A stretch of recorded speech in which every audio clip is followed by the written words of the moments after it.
ഏറെ പ്രിയപ്പെട്ട ബഹുമാനപ്പെട്ട ശ്രീനിവാസൻ സർ ഈ ലോകത്തോട് വിട പറഞ്ഞു. അതിനുശേഷം ഒരുപാട് കമൻസ് വരുന്നുണ്ട്. ശ്രീനിവാസൻ സാറിനെ കുറിച്ച് ഓർക്കുന്ന അദ്ദേഹത്തിനൊരു ട്രിബ്യൂട്ട് പോലെ ഒരു വീഡിയോ ചെയ്യണമെന്ന്. ഞാൻ ഈ കമൻസൊക്കെ കാണുന്ന സമയത്തിരുന്ന് ആലോചിക്കുക, ഞാൻ എന്താ അദ്ദേഹത്തിനെ കുറിച്ച് പറയുക എന്നുള്ളത്. കാരണം അദ്ദേഹം മരിച്ചു എന്നുള്ള വാർത്ത ഞാൻ കാണുന്നത് രാവിലെ എണീറ്റ് ഫോൺ ഓൺ ചെയ്യുന്നു. ഞാൻ വളരെ കുറച്ച് ന്യൂസ് പോർട്ടലുകളെ ഫോളോ ചെയ്യുന്നുള്ളൂ. ക്യൂവിൻ്റെ ഒരു പോസ്റ്റാണ് കാണുന്നത്, ശ്രീനിവാസൻ അന്തരിച്ചു. അത് സ്വപ്നമാണോ അല്ലയോ എന്നൊക്കെ വിശ്വസിക്കാൻ. അദ്ദേഹം രോഗങ്ങളൊക്കെ ആയിട്ട് മുന്നോട്ട് പോയിക്കൊണ്ടിരിക്കുകയായിരുന്നു. അദ്ദേഹത്തിൻ്റെ ആരോഗ്യാവസ്ഥ മോശമാവുന്ന സാഹചര്യങ്ങളൊക്കെ നമ്മൾ പത്രമാധ്യമങ്ങളിലൂടെ അറിയുന്നുണ്ട്. പക്ഷെ അപ്പോഴൊന്നും ഇങ്ങനൊരു വാർത്ത പ്രതീക്ഷിക്കുന്നില്ലായിരുന്നു. അതെനിക്ക് ഭയങ്കര ഷോക്കായിരുന്നു. അന്നത്തെ ദിവസം കുറച്ച് സമയമെടുത്തു. ശ്രീനിവാസനോ എന്ന് പറഞ്ഞ് അങ്ങനെ ആലോചിച്ചിരുന്നു. അതിനുശേഷം ഒരുപാട് ആളുകളുടെ അവരുടെ ശ്രീനിവാസൻ സാറിനെ കുറിച്ചുള്ള ഓർമ്മകളൊക്കെ കേട്ടു. ട്രിബ്യൂട്ട് വീഡിയോസ് തന്നെ ഞാനിരുന്ന് കണ്ടു. അത് കൂടാണ്ട് നമ്മുടെ ഓൺലൈൻ മാധ്യമങ്ങളടക്കം മിക്കവാറും എല്ലാ മാധ്യമങ്ങളും, മുഖ്യധാരാ മാധ്യമങ്ങളൊക്കെ ശ്രീനിവാസൻ സാറിൻ്റെ ചടങ്ങുകളൊക്കെ കവർ ചെയ്യുന്നുണ്ടായിരുന്നു. നമ്മളെങ്ങനെ സ്ക്രോൾ ചെയ്ത് പോയാലും അതിൻ്റെ ഒരു റീലെങ്കിലും കാണും. ധ്യാൻ സങ്കടപ്പെട്ടിരിക്കുന്നത്, വിനീത് ശ്രീനിവാസൻ സങ്കടപ്പെട്ടിരിക്കുന്നത്, സിനിമാ മേഖലയിലെ അദ്ദേഹത്തിൻ്റെ സഹപ്രവർത്തകർ, സുഹൃത്തുക്കൾ ഒക്കെ അദ്ദേഹത്തെ കാണാനെത്തുന്നത്, അങ്ങനെയുള്ള ഒരുപാട് വിഷ്വൽസ് കാണുന്നുണ്ട്. എന്തോ ഒന്ന് പോയി എന്ന് നമുക്ക് ഫീൽ ചെയ്യും. പക്ഷേ അതിനെക്കുറിച്ച് എന്താ പറയേണ്ടതെന്ന് നമ്മൾ കംപ്ലീറ്റ്ലി ഔട്ടായി പോകുക എന്ന് പറയില്ലേ. എനിക്ക് വേണമെങ്കിൽ ശ്രീനിവാസൻ സാറിൻ്റെ അദ്ദേഹത്തിൻ്റെ ഇതുവരെയുള്ള സിനിമാ ജീവിതവും അതിനെക്കുറിച്ച് ഞാൻ വായിച്ചിട്ടുള്ള കാര്യങ്ങളൊക്കെ വെച്ചുകൊണ്ട് ഒരു video for the sake of having A video ചെയ്യാമായിരുന്നു. പക്ഷേ തോന്നുന്നില്ല. എനിക്ക് അദ്ദേഹത്തെക്കുറിച്ച് എന്തെങ്കിലും എൻ്റേതായിട്ട് പറയണം, എൻ്റെ എക്സ്പീരിയൻസ് ആയിട്ട് പറയണം എന്ന് വിചാരിച്ച് അങ്ങനെ ആലോചിച്ചിരുന്നു. അദ്ദേഹത്തിൻ്റെ കുറേ സിനിമകൾ, അതിലെ രംഗങ്ങൾ, അതിലൂടെയൊക്കെ കഴിഞ്ഞ ദിവസങ്ങളിൽ കടന്നുപോയി. അങ്ങനെ എനിക്ക് ഫീൽ ചെയ്തിട്ടുള്ള കാര്യങ്ങളാണ് പറയുന്നത്. ശ്രീനിവാസനെക്കുറിച്ച് സംസാരിക്കാൻ ഞാൻ ആളല്ല എന്നെനിക്കറിയാം. നമ്മൾ വളരെ കുറച്ച് ആൾക്കാരെക്കുറിച്ച് മാത്രം പറയുന്ന ഒരു കാര്യമാണ്, അവരുടെ വർക്കാണ് അവരെക്കാൾ സംസാരിക്കുക എന്നുള്ളത്. ശ്രീനിവാസൻ ആരാണ് എന്താണെന്ന് മലയാളിക്ക് ആരും സ്റ്റഡി ക്ലാസ് എടുത്ത് കൊടുക്കണ്ട. അദ്ദേഹത്തിൻ്റെ ജീവിതകഥയെക്കുറിച്ച് നമുക്കിവിടെ പാഠം എടുത്ത് തരേണ്ട ആവശ്യമില്ല. അദ്ദേഹത്തിൻ്റെ സിനിമകൾ വളരെ ലൗഡായി സംസാരിക്കുകയാണ്. അദ്ദേഹത്തിൻ്റെ ആദ്യകാലത്തെ സിനിമകൾ മുതൽ ഏറ്റവും അവസാനം വന്ന സിനിമകളിൽ നമുക്ക് വിയോജിപ്പുകളൊക്കെ ഉണ്ടെങ്കിലും ഏത് സിനിമ എടുത്ത് നോക്കിയാലും അവിടെ വിയോജിപ്പുകളൊക്കെ ഉണ്ടാകുമ്പോഴും ആ സിനിമകളൊക്കെ നമ്മളോട് കമ്മ്യൂണിക്കേറ്റ് ചെയ്തുകൊണ്ടിരിക്കുകയാണ്. അദ്ദേഹത്തിൻ്റെ സിനിമകളിലെ പല രംഗങ്ങളും ഇപ്പോൾ കാണുമ്പോൾ കുറേ ഡീകോഡ് ചെയ്ത് പഠിച്ചെടുക്കാനുണ്ട് അതിൽ എന്ന് ഫീൽ ചെയ്യാറുണ്ട്. അദ്ദേഹത്തിൻ്റെ എഴുത്തുകൾ, പ്രസംഗങ്ങൾ, ഇൻ്റർവ്യൂകൾ, അവിടെയൊക്കെ അദ്ദേഹം പറഞ്ഞു വെക്കുന്ന ചില കാര്യങ്ങൾ. ആരാണ് ശ്രീനിവാസൻ എന്നുള്ള ചോദ്യത്തിന് ആക്ടറാണ്, ഡയറക്ടറാണ്, തിരക്കഥാകൃത്താണ്, പ്രൊഡ്യൂസറാണ്. അങ്ങനെ അദ്ദേഹത്തിന് ചാർത്തി കൊടുക്കാനുള്ള ടൈറ്റിലുകളൊക്കെ നമ്മുടെ മുന്നിലുണ്ട്. 2 സിനിമ അദ്ദേഹം സംവിധാനം ചെയ്തിട്ടുള്ളൂ. ആദ്യത്തെ സംവിധാന സംരംഭത്തിന് സംസ്ഥാന ചലച്ചിത്ര അവാർഡും രണ്ടാമത്തെ സംവിധാന സംരംഭത്തിന് ദേശീയ ചലച്ചിത്ര അവാർഡും സ്വന്തമാക്കിയിട്ടുള്ള ആളാണ്. വേറെയും എത്രയോ പുരസ്കാരങ്ങൾ അദ്ദേഹത്തെ തേടിയെത്തിയിരിക്കുന്നു. നമ്മുടെയൊക്കെ മനസ്സിൽ അത്രയും വലിയൊരു സ്ഥാനം അദ്ദേഹം നേടിയെടുത്തിരിക്കുന്നു. നമ്മൾ ഇന്നീ കാണുന്ന മലയാള സിനിമ ഇതിങ്ങനെ ആവുന്നതിൽ അദ്ദേഹത്തിൻ്റെ ഒരു പങ്ക് അത് വളരെ വലുതാണ്. നായകന്മാരെ, വില്ലന്മാരെ, നായകൻ്റെ കൂട്ടുകാരെ തുടങ്ങി എത്രയോ കഥാപാത്രങ്ങളെ അതുവരെ ഉണ്ടായിരുന്ന വാർപ്പ് മാതൃകകളിൽ നിന്ന് മാറി സൃഷ്ടിക്കാൻ അദ്ദേഹത്തിന് സാധിച്ചിട്ടുണ്ട്. നമ്മുടെയൊക്കെ എത്രയോ കാഴ്ചപ്പാടുകളിൽ മാറ്റം കൊണ്ടുവരാൻ അദ്ദേഹത്തിൻ്റെ സിനിമകൾക്ക് സാധിച്ചിട്ടുണ്ട്. നമ്മൾ അദ്ദേഹത്തിൻ്റെ സിനിമ കരിയർ ആരംഭിക്കുന്നൊരു സമയം നോക്കുകയാണെങ്കിൽ ഓൾറെഡി സാഹിത്യ മേഖലയിലൊക്കെ വളരെ പ്രശസ്തരായിട്ടുള്ള, സിനിമാ മേഖലയിൽ അന്നുവരെയുള്ള ഏറ്റവും എക്സ്പീരിയൻസ്ഡ് ആയിട്ടുള്ള ആളുകളൊക്കെ നിറഞ്ഞു നിൽക്കുന്ന ഒരു സിനിമാ ലോകത്താണ് ശ്രീനിവാസൻ്റെ തിരക്കഥകൾ ഉണ്ടാകുന്നത്. പക്ഷേ ശ്രീനിവാസൻ അദ്ദേഹത്തിൻ്റെ പേര് അവിടെ പതിപ്പിച്ചിട്ടുണ്ട്. നമുക്ക് എത്ര വലിയ പേരുകൾ പറയാനുണ്ട്. അതിൻ്റെയൊക്കെ ഒപ്പം തന്നെ പറയാൻ ശ്രീനിവാസൻ തൻ്റേതായ ഒരു വ്യക്തിമുദ്ര ഇവിടെ പതിപ്പിച്ചിട്ടുണ്ട്. അദ്ദേഹം കൈരളി ടി വിയിൽ ചെയ്തൊരു പ്രോഗ്രാമിൻ്റെ പേരാണ് ചെറിയ ശ്രീനിയും വലിയ ലോകവും. അദ്ദേഹം അങ്ങനെ തന്നെയാണ് കണ്ടിട്ടുള്ളതും. നമ്മൾ അദ്ദേഹത്തിൻ്റെ ഇൻ്റർവ്യൂസൊക്കെ എടുത്ത് നോക്കുന്ന സമയത്ത് ഞാൻ സിനിമയിൽ വരാൻ അർഹനാണോ, അർഹതയില്ലാത്ത ഒരാളാണ് എന്ന് ഞാൻ വിശ്വസിച്ചിരുന്നു എന്ന് അദ്ദേഹം പറയുമ്പോൾ അത് വെറുതെ തന്നെ കൊച്ചാക്കി കാണുന്നതല്ല. ഈ ലോകത്തിൻ്റെ വലിപ്പം, തൻ്റെ മുന്നിലൂടെ കടന്നുപോയിട്ടുള്ള മഹാരഥന്മാരുടെ വലിപ്പം, ഇതൊക്കെ മനസ്സിലാക്കിയിട്ടുള്ള ഒരു പറച്ചിലാണത്. അനാവശ്യമായൊരു വിനയം തള്ളിക്കയറ്റലല്ലത്. അങ്ങനെ അനാവശ്യ വിനയം ശ്രീനിവാസൻ കാണിക്കുന്നത് നമുക്ക് എവിടെയും കാണാൻ പറ്റില്ല. ആ തിരിച്ചറിവിൽ നിന്നുകൊണ്ട് ഈ വലിയ ലോകത്ത്, അദ്ദേഹത്തിൻ്റെ ആ ചെറിയ ചുറ്റുപാടുകളിൽ നിന്നുകൊണ്ട് ഈ വലിയ ലോകത്ത് എവിടെ ഇരിക്കുന്ന ആൾക്കും കാണാനും മനസ്സിലാക്കാനും എൻജോയ് ചെയ്യാനും പറ്റുന്ന സിനിമകളാണ് ഉണ്ടാക്കിയത്. അതിൽ ഞാനും നിങ്ങളൊക്കെ ഉൾപ്പെടുകയാണ്. എനിക്ക് എൻ്റെ ലൈഫിൽ കിട്ടിയ ആദ്യത്തെ ഒരു സിനിമാ മേഖലയിൽ നിന്ന് ഒരാൾ പറഞ്ഞ് എനിക്ക് കിട്ടിയിട്ടുള്ള ഏറ്റവും വലിയ ഒരു പുകഴ്ത്തൽ എന്ന് പറയുന്നത് അത് കലവൂർ രവികുമാർ. അദ്ദേഹം റേഡിയോ മാംഗോ നടത്തിയ ഒരു RJ ഫ്രീക്ക് ഔട്ട് പ്രോഗ്രാമിൽ എൻ്റെ പെർഫോമൻസ് ഉണ്ട്, നമുക്ക് 1 മിനിറ്റ് സമയം തരും സംസാരിക്കാം. അങ്ങനെ ഞാൻ സംസാരിച്ച് ആ റൗണ്ടിൽ അദ്ദേഹം എനിക്ക് പോയിൻറ്റ്സ് ഒക്കെ തന്നതിന് ശേഷം എല്ലാ മത്സരാർത്ഥികളെയും കുറിച്ച് പറയുന്ന കൂട്ടത്തിൽ പിന്നെ ഒരു കുട്ടി ഉണ്ടായിരുന്നല്ലോ, ഉണ്ണികൃഷ്ണൻ. അവൻ എവിടെയൊക്കെയോ ശ്രീനിവാസനെ പോലെയാണെന്ന് എനിക്ക് തോന്നി. എന്ന് പറഞ്ഞാൽ ഞാൻ എൻ്റെ ജീവിതത്തിൽ ആദ്യമായി കേൾക്കുന്നൊരു വലിയ കോംപ്ലിമെൻറ്റ് ശ്രീനിവാസൻ സാറുമായിട്ട് ചേർന്നിട്ടാണ്. ഞാൻ അതിനുശേഷം ആലോചിച്ചിട്ടുണ്ട്, എനിക്ക് എവിടുന്നാണ് എനിക്ക് എന്നെ കളിയാക്കാൻ ഒരു കുഴപ്പമില്ലായിരുന്നു. ഞാൻ അതിൽ നിന്ന് ഒരുപാട് ഹ്യൂമർ ഉണ്ടാക്കിയിട്ടുണ്ട് സ്കൂളിൽ പഠിക്കുന്ന സമയത്തും കോളേജിലും. ചില സമയത്ത് തോന്നിയിട്ടുണ്ട് അത് കലാഭവൻ മണി, അദ്ദേഹം ഓരോ സ്റ്റേജിലും നിന്നുകൊണ്ട് അദ്ദേഹത്തിൻ്റെ കുറവുകളെന്ന് അദ്ദേഹത്തിന് തോന്നിയിട്ടുള്ള കാര്യങ്ങൾ വിളിച്ചു പറഞ്ഞിട്ടുള്ള ഒരാളാണ്. പക്ഷേ അതിനേക്കാൾ കൂടുതൽ എനിക്ക് തോന്നും ശ്രീനിവാസൻ സാറിൽ നിന്നായിരിക്കും എനിക്കത് കിട്ടിയിട്ടുണ്ടാവുക. കാരണം ഞാൻ എന്നെ വെറുതെ കളിയാക്കുകയായിരുന്നില്ല, അല്ലെങ്കിൽ വെറുതെ താഴ്ത്തിക്കെട്ടി കാണിക്കുകയായിരുന്നില്ല. അതിനകത്തൊരു നർമ്മത്തിൻ്റെ എലമെൻ്റ് ഉണ്ട് എന്നുള്ളതുകൊണ്ട് അത് ആക്ച്വലി ഒരു പ്രതിരോധിക്കലായിരുന്നു എന്നും പിന്നീട് എനിക്ക് തോന്നിയിട്ടുണ്ട്. കാര്യം എന്നെ വേറൊരുത്തിന് കളിയാക്കാനുള്ള സ്പേസ് ഇല്ല. ഞാൻ എന്നെ തന്നെ ഏറ്റവും രസകരമായ രീതിയിൽ അവതരിപ്പിച്ച് കഴിയുമ്പോൾ പുറത്തുനിന്ന് ഒരുത്തം വന്ന് എന്നെ ഇരട്ടപ്പേര് വിളിച്ചാലും എന്നെയും അത് ബാധിക്കാൻ പോകുന്നില്ല, കൂടെ നിൽക്കുന്ന ആരും അത് കേട്ട് ചിരിക്കാനും പോകുന്നില്ല. പിന്നീട് ഇങ്ങോട്ട് വരുമ്പോൾ നമ്മൾ ഒരുപാട് കാര്യങ്ങൾ പഠിക്കുകയും അൺലേൺ ചെയ്യുകയൊക്കെ ചെയ്യല്ലേ. അങ്ങനെ ഞാൻ എന്നെക്കുറിച്ച് പറയുന്ന തമാശകളിൽ പോലും നമ്മൾ തിരുത്തേണ്ടതുണ്ടെന്ന് മനസ്സിലാക്കുകയും ബാക്കിയുള്ളവരെ നമ്മൾ അവനവനെ കളിയാക്കുമ്പോൾ നമുക്ക് ബാക്കിയുള്ളവനെ കളിയാക്കാനും വലിയ ബുദ്ധിമുട്ടുണ്ടാവില്ല. ഞാനും അങ്ങനെ പലരെയും കളിയാക്കിയിട്ടുണ്ട്. ഓപ്പോസിറ്റ് ഇരിക്കുന്ന ഒരാളുടെ മനസ്സ് വേദനിപ്പിക്കാതെ വേണം നമ്മൾ തമാശകൾ പറയാൻ.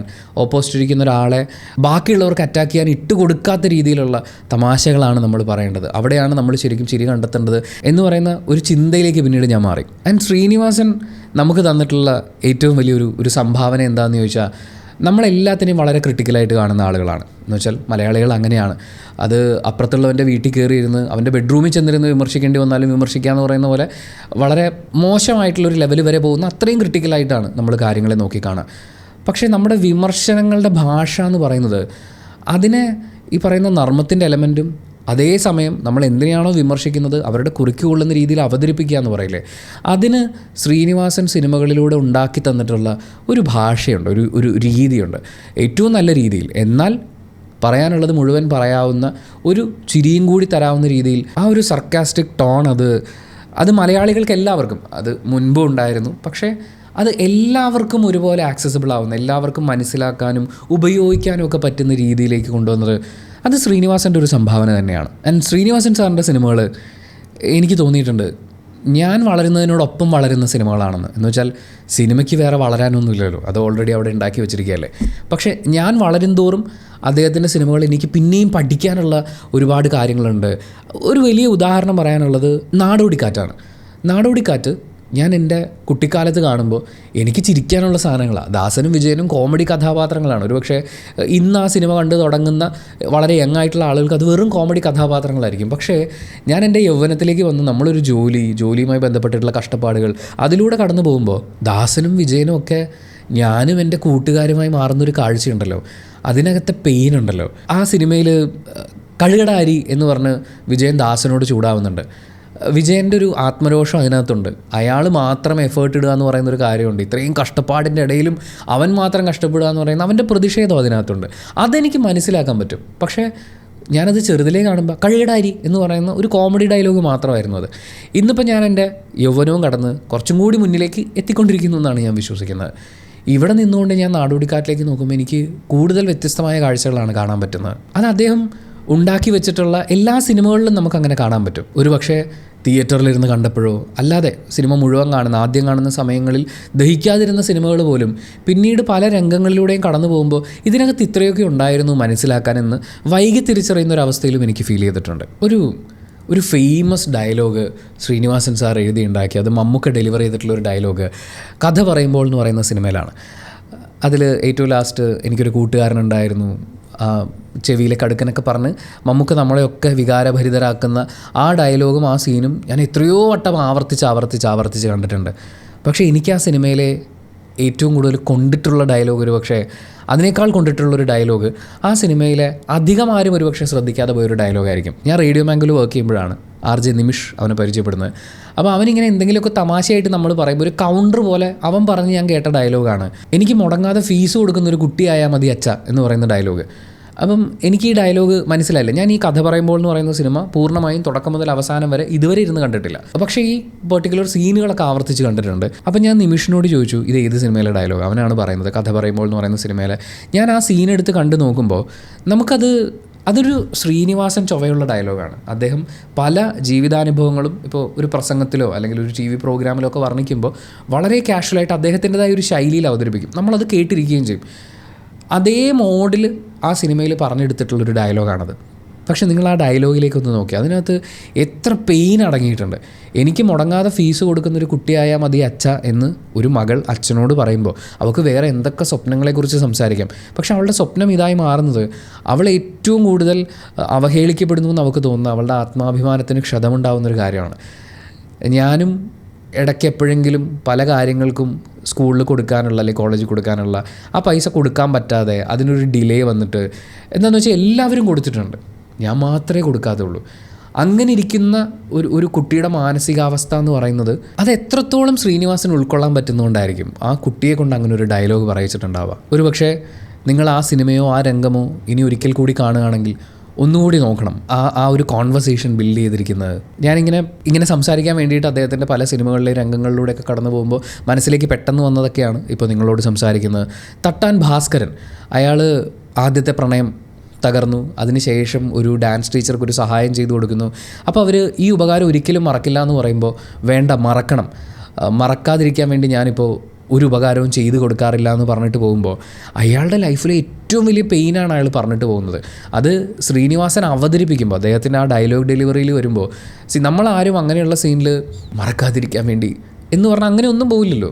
വളരെ സിമ്പിളായിട്ട് അയാൾ ആ ഡയലോഗ് പറഞ്ഞിട്ട് പോവുകയാണ്. അത്രയും അഗാധമായിട്ടുണ്ടായിരുന്ന ഒരു പ്രണയം തകർന്നു പോയിട്ടുള്ള ഒരാൾ, അത്രയും വലിയൊരു വിശ്വാസവഞ്ചന നേരിട്ടിട്ടുള്ള ഒരാൾ, പക്ഷേ അയാളുടെ ഉള്ളിൽ ഇപ്പോഴും കുറച്ച് നന്മയൊക്കെ ബാക്കിയുണ്ട്. അങ്ങനെ അയാളൊരു ഉപകാരം ചെയ്യുമ്പോൾ അതൊരിക്കലും മറക്കില്ല എന്ന് പറയുന്ന ആളോട് അയാൾ ആ പെയിൻ പങ്കുവെക്കുകയാണ്. ചന്ദ്രലേഖയിൽ 100 ചോദിക്കുന്നൊരു ചോദ്യം വളരെ സിമ്പിളായിട്ടുള്ള ചോദ്യമാണ്. ഈ പടച്ചോനെ കണ്ടിട്ടുണ്ടോ എന്ന് ചോദിച്ചിട്ട് അയാൾക്ക് ബസ്സിൽ പൈസ കൊടുക്കാനില്ലാതിരുന്നപ്പോൾ ബസ് ടിക്കറ്റ് എടുത്തു കൊടുത്ത അധ്യാപകൻ, എടപ്പള്ളി പെരുന്നാളിന് വയറ് വിശന്ന് നിന്ന സമയത്ത് ബിരിയാണി വാങ്ങിച്ചു കൊടുത്ത ഗൾഫുകാരൻ, ഇവരിലൊക്കെ ദൈവത്തെ കണ്ടിട്ടുണ്ടെന്ന് പറയുമ്പോൾ ഞാൻ ഈ ചന്ദ്രലേഖയും എൻ്റെ കുട്ടിക്കാലത്ത് കാണുമ്പോൾ എനിക്കത് ചുമ്മാ ചിരിച്ചു വിടാനുള്ളൊരു സീനായിരുന്നു. പക്ഷേ ഇന്ന് തിരിഞ്ഞു നിന്ന് ആലോചിക്കുമ്പോൾ അല്ലെങ്കിൽ ഈ സീനുകളിലൂടെ ഇപ്പോൾ കടന്നു പോകുന്ന സമയത്ത് വലിയ ആശയങ്ങളൊക്കെയാണ് നമ്മളോട് സംസാരിക്കുന്നത്. ചിന്താവിഷ്ടയായ ശ്യാമളയിൽ നമുക്കെല്ലാവർക്കും ലൈഫിൽ പല സ്റ്റേജുകളുമുണ്ട്.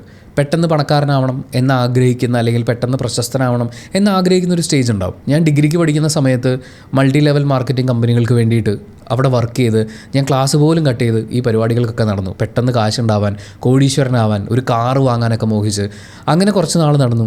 പിന്നീട് വീണ്ടും കുടുംബവും വീട്ടുകാർക്ക് വേണ്ടിയിട്ട് എന്തെങ്കിലും ചെയ്യണം എന്ന് ആഗ്രഹിച്ച് നടന്നു. എനിക്ക് വേണ്ടി എന്തെങ്കിലും ചെയ്യണം എന്ന് ആഗ്രഹിച്ച് നടന്നു. പല സ്റ്റേജുകളുണ്ട്. ഇതിനിടയിൽ ഭക്തിയും അതുപോലെയുള്ള കാര്യങ്ങളൊക്കെ ഏറിയും കുറഞ്ഞൊക്കെ വന്നു. പല വിശ്വാസങ്ങളും ചിന്തകളും സങ്കല്പങ്ങളും ഒക്കെ ഉള്ളിലേക്ക് വരികയും പോവുകയും ചെയ്തു. അതിനെ കുറിക്കുന്നൊരു ഡയലോഗ് ചിന്താവിഷ്ടയായ ശ്യാമള എന്ന് പറയുന്ന സിനിമയിൽ ഏറ്റവും ലാസ്റ്റ് ഉണ്ട്. ഒരു പ്രായത്തിൽ നമ്മൾ വിപ്ലവകാരിയാവും, പിന്നീട് യുക്തിവാദിയാവും, അതിനുശേഷം ഈശ്വരവിശ്വാസം നമ്മളിലേക്ക് വരും, പിന്നീട് നമ്മളൊരു തത്വജ്ഞാനിയായി മാറും. ഇങ്ങനെയൊക്കെയുള്ള പല സ്റ്റേജുകളിലൂടെ കടന്നു പോയിട്ടാണ് നമ്മൾ യഥാർത്ഥ നമ്മളാവുന്നതെന്ന് പറയുന്നത്. മനുഷ്യൻ അങ്ങനെയാണ്, ഒരുപാട് അനുഭവങ്ങളിലൂടെ സ്ഫുടം ചെയ്യപ്പെട്ട് മാറ്റങ്ങളിലൂടെയൊക്കെ കടന്നുപോയി അങ്ങനെയാണ് ഒരു യഥാർത്ഥ നമ്മളെ എന്ന് വെച്ചാൽ ഏറ്റവും പീസ്ഫുള്ളായി ഇരിക്കാൻ പറ്റുന്ന ഒരു നമ്മളെ നമ്മൾ കണ്ടെത്തുക. മിഥുനം സിനിമയിലെ പ്രപ്പോസൽ സീൻ കണ്ടിട്ടുണ്ടോ? അതിൽ ശ്രീനിവാസൻ മോഹൻലാലിൻ്റെ അനിയത്തിയുടെ ക്യാരക്ടറിനെ പുറകെ നടന്ന് ഇഷ്ടം പറയുന്നു, അവൾ താല്പര്യമില്ല എന്ന് പറയുമ്പോൾ സൂര്യനോട് ചോദിച്ചിട്ടല്ല താമര വിരിയുന്നത്. ഏകലവ്യൻ ദ്രോണാചാര്യർക്ക് ഗുരുസ്ഥാനം കൽപ്പിച്ചത് അങ്ങേരോട് ചോദിച്ചിട്ടല്ല എന്നുള്ളതാണ്. ആ വാക്കൊക്കെ ശ്രദ്ധിക്കണേ. വെറുപ്പാണ് അധമവികാരം, ഇത് സ്നേഹമാണ്. ഒരാൾക്കൊരാളെ സ്നേഹിക്കാൻ ഈ ലോകത്ത് മറ്റാരുടെയും അനുവാദം ആവശ്യമില്ല എന്ന് പറയുന്ന ആ ഡയലോഗ് മൊത്തത്തിൽ നമ്മൾ നോക്കുമ്പോൾ അയാളിലെ കാമുകൻ പഠിച്ചു വെച്ചിരുന്ന ഒരു ഡയലോഗ് അല്ലെങ്കിൽ പ്രണയത്തെക്കുറിച്ച് അയാളുടെ ഉള്ളിലുള്ള കൺസെപ്റ്റ് കുറച്ച് കാവ്യാത്മകമായി പറയാൻ ശ്രമിക്കുകയാണ്. പക്ഷെ അതിൻ്റെ കൂടെയും ഈ അങ്ങേരോട് ചോദിച്ചിട്ടല്ല എന്ന് പറയുന്ന ആ ഒരു സാധാരണ ഭാഷാ പ്രയോഗവും കൂടി അതിനകത്തേക്ക് കടന്നു വരുന്നത് അത് ആ ക്യാരക്ടറിനെ വളരെയധികം ഡിഫൈൻ ചെയ്യുന്ന ഒന്നാണ്. ഞാൻ പ്രണയത്തിനെക്കുറിച്ച് പറഞ്ഞതും അത്രേ ഉള്ളൂ. നിങ്ങൾ എന്നെ തിരിച്ച് സ്നേഹിക്കണമെന്നില്ല, എനിക്ക് നിങ്ങളോട് സ്നേഹമാണുള്ളത്. വെറുപ്പാണ് പ്രശ്നം. സ്നേഹം നമുക്ക് ആരോട് വേണമെങ്കിലും തോന്നാം. അവിടെ സ്റ്റോക്ക് ചെയ്യാതിരിക്കുക, ഒരാളെ അയാളുടെ മനസ്സമാധാനം കളയുന്ന അവസ്ഥയിലേക്ക് കൊണ്ടെത്തിക്കാതിരിക്കുക. പിന്നെ ഒരു പ്രണയം നിരസിച്ച് കഴിയുമ്പോൾ നമ്മളിവിടെ ആക്രമ വാർത്തകളൊക്കെയാണ് കാണുന്നത്. അതിൽ നിന്നൊക്കെ മാറിയിട്ട് നമ്മൾ സ്നേഹിക്കുക.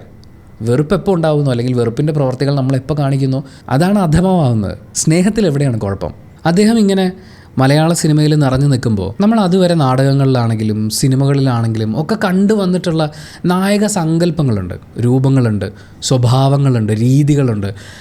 അതിൽ നിന്നൊക്കെ വളരെ വ്യത്യസ്തമായിട്ട് നമ്മളോടൊക്കെ ചേർന്ന് നിൽക്കുന്ന ഇമോഷണലി വൾണറബിളായിട്ടുള്ള, നമ്മൾ ഇന്നത്തെ സിനിമകളിൽ പറയില്ലേ, നമുക്ക് കരയുന്ന പുരുഷ കഥാപാത്രങ്ങളെ കാണാൻ പറ്റുന്നു, തളർന്നു പോകുന്ന സഹായം ആവശ്യമുള്ള നായക കഥാപാത്രങ്ങളെ നമുക്ക് കാണാൻ പറ്റുന്നു. നമുക്ക് മറ്റേ സൂപ്പർ നായകന്മാരിൽ നിന്ന് ഇന്നിങ്ങനെ കാണാൻ പറ്റുന്നത് ഒരു വ്യത്യസ്തതയാണെന്ന് പറയുമ്പോൾ അതന്ന് ശ്രീനിവാസൻ ചെയ്തിരുന്നു. ശ്രീനിവാസൻ കഥാപാത്രങ്ങൾ ഇമോഷണലി വൾണറബിൾ ആവുന്ന, തകർന്നു പോകുന്ന, തോറ്റുപോകുന്ന, നിസ്സഹായനാവുന്ന അങ്ങനെയുള്ള കഥാപാത്രങ്ങളെ അദ്ദേഹവും അവതരിപ്പിച്ചു. അദ്ദേഹത്തിൻ്റെ സിനിമകളിൽ വന്ന മറ്റ് അഭിനേതാക്കളും അത്തരം കഥാപാത്രങ്ങളായി നമ്മുടെ മുന്നിൽ നിറഞ്ഞാടിയിട്ടുണ്ട്. അന്നോളം നമ്മൾ കണ്ടുവന്നിരുന്ന പുരുഷഭാവങ്ങളിൽ നിന്ന് വ്യത്യസ്തമായ കഥാപാത്രങ്ങളെ നമുക്ക് സ്ക്രീനിൽ കാണാൻ പറ്റിയിരുന്നു. ശ്രീനിവാസൻ എന്ന് പറയുന്ന ആ നരേറ്റർ ഉണ്ടല്ലോ, അയാളെ നമുക്ക് കുറച്ചും കൂടി മനസ്സിലാക്കി തരുന്ന ഒരു കാര്യവും കൂടി പറയാം. കാലാപാനി എന്ന് പറയുന്ന സിനിമ, അതിൻ്റെ ഓഡിയോ കാസറ്റ് റിലീസായ സമയത്ത് അതിനകത്ത്, അതായത് ഓരോ പാട്ടും തുടങ്ങുമ്പോൾ അതിലെ അഭിനേതാക്കൾ വന്ന് ഓരോ അനുഭവങ്ങൾ, അതായത് ആ സിനിമയായിട്ട് ചിലപ്പോൾ ക്യാരക്ടറായിട്ടായിരിക്കും, ചിലപ്പോൾ അഭിനേതാവായിട്ടായിരിക്കും സംസാരിക്കുന്നുണ്ടാവുക. അതിൽ ലാലേട്ടനാണ് ഏറ്റവും കൂടുതൽ പാട്ടുകൾക്ക് മുൻപേ ഒരു നരേഷൻ കൊടുക്കുന്നത്. പ്രഭു ഒരു ചെറിയ ഭാഗം ഡബ് ചെയ്തിട്ടുണ്ട്. മാരിക്കൂടിനുള്ളിൽ എന്ന് തുടങ്ങുന്ന പ്രണയഗാനം, അത് തുടങ്ങുന്നതിന് മുമ്പുള്ള നരേഷൻ ശ്രീനിവാസൻ്റെയാണ്. ആ നരേഷൻ എനിക്ക് സത്യം പറഞ്ഞത് അത് നോട്ട് ചെയ്തെടുത്ത് നിങ്ങളോട് പറയാനുള്ള ധൈര്യം പോലുമില്ല. അത്രയും ഗംഭീരമായിട്ടാണ് അദ്ദേഹം അത് ചെയ്തു വച്ചിരിക്കുന്നത്. അതായത് വളരെ കുറച്ച് സെക്കൻഡുകൾ മാത്രം നീണ്ടു നിൽക്കുന്ന ആ ഒരു നരേഷനിൽ തുടക്കത്തിലൊരു തമാശയുണ്ട്, പിന്നൊരു റിയലൈസേഷൻ ഉണ്ട്, എന്നാൽ അതിൻ്റെ ഇടയിൽ ഒരു വിമർശനാത്മകമായ ഒരു കാര്യം വരുന്നുണ്ട്. അങ്ങനെ പലതരം ഇമോഷൻസിലൂടെ കയറി ഇറങ്ങി പോവുകയാണ്. പെട്ടെന്ന് കേൾക്കുമ്പോൾ നമുക്ക് വളരെ കൂളായിട്ട് അദ്ദേഹം സംസാരിക്കുന്ന പോലെ തോന്നും. പക്ഷേ അദ്ദേഹം ഒരു വലിയ കഥയാണ് പറയുന്നത്. ആ പാട്ടിന് കാരണമാവുന്ന, അല്ലെങ്കിൽ ആ പാട്ടിന് മുൻപുള്ള കുറേ സീനുകളൊക്കെ, അല്ലെങ്കിൽ അതിൻ്റെ പെയിന് മുഴുവൻ ശ്രീനിവാസൻ അദ്ദേഹത്തിൻ്റെ ഡയലോഗ് ഡെലിവറിയിൽ കൊണ്ടുവരുന്നുണ്ട്. അദ്ദേഹത്തിലെ ഡബ്ബിംഗ് ആർട്ടിസ്റ്റിനെ ഒരുപാട് ആളുകൾ പുകഴ്ത്തിയിട്ടുണ്ട്. ഉദയനാണ് താരം എന്ന സിനിമ തുടങ്ങുന്നത് ശ്രീനിവാസൻ്റെ നരേഷനോട് കൂടിയാണ്. എനിക്ക് ആ രംഗങ്ങളിലൂടെ കടന്നു പോകുമ്പോൾ, ഇന്നിപ്പോൾ ഇതൊക്കെ ഓർത്തെടുത്ത് ഇതൊക്കെ വീണ്ടും കേട്ട് കഴിഞ്ഞപ്പോൾ എനിക്ക് ഫീൽ ചെയ്തത്, ശ്രീനിവാസൻ ഒരാളോട് ഒരു തിരക്കഥ അവതരിപ്പിക്കുന്നത്, ശ്രീനിവാസൻ ഒരാളോട് ഒരു കഥ പറയുന്നത്, അതെങ്ങനെയാണ് എന്ന് കേൾക്കാൻ, നേരിട്ട് കേൾക്കാൻ പറ്റിയിരുന്നെങ്കിൽ എന്ന് തോന്നിപ്പോയി. കാരണം അത്രയും കൺവിൻസിങ് ആയി, അത്രയും ഇമോഷൻസൊക്കെ ക്യാരി ചെയ്തുകൊണ്ട്, എന്നാൽ ഏറ്റവും ഷോർട്ടായി വളരെ മനോഹരമായിട്ട് അദ്ദേഹം കഥ പറയുന്നത് കേൾക്കാൻ ഒരാഗ്രഹം തോന്നിപ്പോയി. നമ്മുടെ മുന്നിൽ ചെറിയ ശ്രീനിയും വലിയ ലോകവും പരിപാടിയുടെ എപ്പിസോഡ്സൊക്കെ യൂട്യൂബിലുണ്ട്, അത് കണ്ടു നോക്കാം. പക്ഷേ അദ്ദേഹത്തിൻ്റെ ഒരു സിനിമ, അത് അദ്ദേഹം പറയുന്നത് കേൾക്കാൻ പറ്റിയിരുന്നെങ്കിൽ എന്ന് തോന്നിപ്പോയി. അദ്ദേഹം ആദ്യം സംവിധാനം ചെയ്ത വടക്ക് നോക്കി യന്ത്രം എന്ന് പറയുന്ന സിനിമ, അതെന്തൊരു ധീരകൃത്യമാണെന്ന് ആലോചിച്ച് നോക്കൂ. ഇപ്പോൾ ആ സിനിമ ഒരിക്കൽ കൂടി കണ്ടു കഴിഞ്ഞാൽ ഞാൻ ആദ്യം കണ്ടതുപോലെ ആയിരിക്കില്ല. എനിക്ക് വിമർശിക്കാനും ചിലപ്പോൾ കൂടുതൽ എക്സ്പ്ലെയിൻ ചെയ്ത്, എനിക്ക് മനസ്സിലായിട്ടുള്ള കാര്യങ്ങളൊക്കെ ഒരുപാട് ഉണ്ടാവുമായിരിക്കും. പക്ഷേ വടക്ക് നോക്കി യന്ത്രം അതൊരു ധീരകൃത്യമാണെന്ന് ഞാൻ പറയുന്നത്, നമ്മൾ ഈ പഴയ കാലഘട്ടങ്ങളിലൊക്കെയുള്ള കല്യാണ വീഡിയോസൊക്കെ അവൈലബിൾ ആയിട്ടുണ്ടെങ്കിൽ അതിൻ്റെയൊക്കെ വീഡിയോ ക്ലിപ്പുകൾ യൂട്യൂബിലുണ്ട്. കയറി നോക്കിക്കഴിഞ്ഞാൽ ആണുങ്ങളൊക്കെ വളരെയധികം കോൺഫിഡൻ്റ് ആയിട്ട് നെഞ്ചും വിരിച്ച് നടക്കുകയാണ്. ഒരു ആൺ ലോകം എന്നൊക്കെ നമുക്ക് പറയാൻ പറ്റുന്ന പോലെ അത്രയും ആണധികാരങ്ങൾ പേറിയിരുന്ന ഒരു സൊസൈറ്റി ഇന്നത്തെ കമ്പയർ ചെയ്ത് നോക്കുമ്പോൾ, അവിടെ ഒരു പുരുഷൻ്റെ ഇൻഫീരിയോറിറ്റി കോംപ്ലക്സ്, അതിൽ നിന്നുണ്ടാകുന്ന സംശയരോഗം, അതിൻ്റെ ഏറ്റവും വൾണറബിൾ ആയിട്ടുള്ളൊരു സൈഡും കൂടി കാണിച്ച് ഒരു ചിരി നമുക്ക് സമ്മാനിച്ചുകൊണ്ട് തന്നെ അദ്ദേഹം അവതരിപ്പിക്കുകയാണ്. അത് ഇതേ പുരുഷ കേന്ദ്രീകൃത സൊസൈറ്റി അവർ ഫാമിലിയായി തിയേറ്ററിൽ പോയി ആഘോഷിച്ചു, കണ്ടു, മനസ്സിലാക്കി എന്ന് പറയുമ്പോൾ, അന്ന് എത്രയോ സ്ത്രീകൾ ഈ പറയുന്നൊരു മാനസികാവസ്ഥയുള്ള ആളുകളോടൊപ്പം ജീവിച്ച് നരകിക്കുന്നുണ്ടാവുമായിരിക്കും. പക്ഷേ അവർക്ക് അവരുടെ ഭർത്താവിനോട് ഇങ്ങനൊരു പ്രശ്നമുണ്ട്, നിങ്ങളിതൊന്ന് മനസ്സിലാക്കുമെന്ന് പറയാൻ പോലും പറ്റാത്തൊരു സാഹചര്യമാണ്. അല്ലെങ്കിൽ കൂട്ടുകാർക്കോ ബന്ധുക്കൾക്കോ മനസ്സിലായാൽ പോലും അയാളോട് ഇത് എങ്ങനെ അവതരിപ്പിക്കും? അല്ലെങ്കിൽ ഇതൊരു വലിയ പ്രശ്നമാണോ? ഭർത്താക്കന്മാരാകുമ്പോൾ അങ്ങനെ കുറച്ച് പൊസസീവ് ആവും എന്നൊക്കെ ചിലപ്പം അങ്ങനെയൊക്കെ വളരെ സിമ്പിളായി സില്ലിയായി വിട്ട് കളയാമായിരുന്നൊരു കാര്യത്തിന് അതിൻ്റെ ഏറ്റവും ഭീകരമായ അവസ്ഥയിൽ അദ്ദേഹം അവതരിപ്പിക്കുകയാണ്. എന്നിട്ട് ഏറ്റവും അവസാനം സാധാരണ ഏതൊരു സിനിമയിലും ഉള്ളതുപോലെ എല്ലാം ശുഭമായി മംഗളമായി എന്ന് പറഞ്ഞ് ഒതുക്കാമായിരുന്നൊരു വിഷയത്തിനെ ഇതങ്ങനെ ഇങ്ങനെയൊന്നും തീരുന്ന വിഷയമല്ല. ഒന്ന് കരഞ്ഞു കാണിച്ചാലോ ഒരു വഴക്ക് കഴിഞ്ഞാലോ തീരുന്നതല്ല. ഇതിന് ഒരു ട്രീറ്റ്മെൻറ്റ് ആവശ്യമാണ് എന്ന് പറയുന്ന, അല്ലെങ്കിൽ ഇതിങ്ങനെ തീരില്ല എന്ന് പറഞ്ഞ് അത് അവസാനിപ്പിക്കാൻ അദ്ദേഹം കാണിച്ചിട്ടുള്ളൊരു ചങ്കൂറ്റം. അങ്ങനെ പറഞ്ഞു പോകാനാണെങ്കിൽ അദ്ദേഹത്തിൻ്റെ സിനിമകൾ, കഥാപാത്രങ്ങൾ, ഡയലോഗുകൾ ഒരുപാട് നമുക്ക് പറയാനുണ്ട്. പക്ഷേ അതിനുള്ള വീഡിയോ അല്ല ഇത് എന്ന് മനസ്സിലാക്കിക്കൊണ്ട് കുറച്ച് ഓർമ്മകൾ പങ്കുവെക്കണമെന്ന് വിചാരിച്ചിട്ടുള്ളൂ. ഞാൻ അദ്ദേഹത്തിൻ്റെ മരണാനന്തര ചടങ്ങുകളുമായിട്ട് ബന്ധപ്പെട്ട് മൃതദേഹം പൊതുദർശനത്തിന് വെച്ച സമയത്ത് അവിടെ ലാലേട്ടനും മമ്മൂക്ക ഒരു കസേരയിലിരിക്കുകയാണ്. ലാലേട്ടൻ മമ്മൂക്കയുടെ പുറകിലിങ്ങനെ തോളിൽ കൈവച്ച് നിൽക്കുകയാണ്. മലയാള സിനിമയെ ഒരു വലിയ കാലഘട്ടത്തോളം താങ്ങി നിർത്തിയ രണ്ട് പേരാണ് ശ്രീനിവാസൻ അരികിൽ നിൽക്കുന്നത്. അവരാക്കി മാറ്റിയിട്ടുള്ള സിനിമകൾ, അവരെ പ്രേക്ഷകരോട് ഏറ്റവും അധികം ചേർത്ത് നിർത്താൻ സഹായകമായിട്ടുള്ള സിനിമകൾ അതുണ്ടാക്കിയ മനുഷ്യനാണ് അവരുടെ മുന്നിൽ ചലനമറ്റ് കിടക്കുന്നത്. ശ്രീനിവാസൻ എത്രയോ തവണ ഇവരൊക്കെ വിമർശിച്ചിരിക്കുന്നു. ചിലപ്പോൾ വിമർശനത്തിൻ്റെ തോത് കൂടിപ്പോയി എന്ന് അത് കേട്ട് നിൽക്കുന്ന നമുക്ക് പോലും തോന്നിയിട്ടുള്ള സാഹചര്യങ്ങൾ ഉണ്ടായിട്ടുണ്ട്. പക്ഷേ ഇവരാരും ഇവരാരും തന്നെ ശ്രീനിവാസൻ എന്ന് പറയുന്ന പ്രതിഭയോ വ്യക്തിയോ സുഹൃത്തിനെയോ തള്ളി പറഞ്ഞിട്ടില്ല. ഞങ്ങൾ നല്ല സുഹൃത്തുക്കളാണ്, അദ്ദേഹം അങ്ങനെ പറഞ്ഞിട്ടുണ്ടെങ്കിൽ അത് അദ്ദേഹത്തിൻ്റെ തോന്നലാണ് എന്ന് പറഞ്ഞ് ബാക്കി ആരുടെയും മുന്നിൽ അതൊരു വിവാദമാക്കി മാറ്റാനോ അല്ലെങ്കിൽ അയാളോടുള്ളൊരു ദേഷ്യമായിട്ടോ അതൊരിക്കലും പുറത്തു വന്നിട്ടില്ല. അതിൻ്റെ കാരണം അദ്ദേഹം വളരെ ഓണസ്റ്റായി നിന്നിട്ടുള്ളൊരു സുഹൃത്താണ് എന്നെനിക്ക് തോന്നിയിട്ടുണ്ട്. നമ്മളിതൊക്കെ പുറത്തുനിന്ന് നോക്കി കാണുന്ന കാര്യങ്ങളാണ്, ആധികാരികമായിട്ടല്ല ഞാൻ പറയുന്നത്. പുറത്തുനിന്ന് നോക്കുമ്പോൾ അദ്ദേഹത്തിൻ്റെ സംസാരങ്ങൾ, അദ്ദേഹത്തെക്കുറിച്ച് മറ്റുള്ളവർ പറയുന്ന കാര്യങ്ങൾ കേൾക്കുമ്പോൾ എനിക്ക് പറയാനുള്ളത് ഞാൻ പറയും, മുഖത്ത് നോക്കി പറയും, ഒന്നും ഉള്ളിൽ വെച്ച് പെരുമാറില്ല. സിനിമാ ലോകത്തെക്കുറിച്ച് പൊതുവെ എല്ലാവരും പറയുന്നത് ഉള്ളിലൊന്ന് വെച്ച് പുറത്ത് മറ്റൊന്ന് കാണിക്കുന്ന ഒരു ലോകം എന്നാണ്. പക്ഷേ ശ്രീനിവാസൻ അങ്ങനെ ആയിരുന്നില്ല എന്നുള്ളത് അദ്ദേഹത്തിൻ്റെ പല തുറന്നു പറച്ചിലുകൾ കേൾക്കുമ്പോഴും നമുക്ക് മനസ്സിലാക്കാനാവുന്നതാണ്. അങ്ങനെ ഒരാൾ, അങ്ങനെ ഒരു സുഹൃത്ത്, അയാളുടെ ഉള്ളിലുള്ളത് പറഞ്ഞു, പക്ഷേ അയാളിലെ നന്മ ഇല്ലാതാവുന്നില്ലല്ലോ, അയാളും ഞാനും തമ്മിലുള്ള സൗഹൃദം ഇല്ലാതാവുന്നില്ലല്ലോ എന്ന് ഇവർ കൂടി ചിന്തിക്കുന്ന അത്രയും ഒരു സൗഹൃദം, ഒരു പക്ഷേ അവരുടെയൊക്കെ ലൈഫിൽ അത്രയും വലിയൊരു കോൺട്രിബ്യൂഷൻ അത് ശ്രീനിവാസൻ്റെ ഭാഗത്തുനിന്ന് സംഭവിച്ചിട്ടുണ്ട്. ഒരുപാട് ആളുകൾ അവരുടെ ഓർമ്മകൾ പങ്കുവച്ചപ്പോൾ എൻ്റെ മനസ്സുടക്കിയത് സത്യനന്ദിക്കാട് പറഞ്ഞൊരു സ്റ്റേറ്റ്മെൻറ്റിലാണ്. ഞാൻ പൂർണ്ണനാവുന്നത് ശ്രീനിവാസൻ കൂടി ഉള്ളപ്പോഴാണ് എന്ന് പറയുന്ന, അവിടെ സൗഹൃദം മാത്രമല്ല ഉള്ളത്, ആ പ്രതിഭ എന്നോടൊപ്പം ഉണ്ടായിരുന്നപ്പോഴാണ് ഞാൻ എങ്ങോട്ട് പോകണം എന്ന് ഞാൻ തിരിച്ചറിഞ്ഞത് ശ്രീനിവാസൻ എൻ്റെ ഒപ്പം ചേർന്നതിന് ശേഷമാണ് എന്ന് സത്യനന്ദിക്കാട് പറയുമ്പോൾ അത് ആ പ്രതിഭയ്ക്കുള്ള ഏറ്റവും വലിയ അംഗീകാരങ്ങളിലൊന്നാണ്.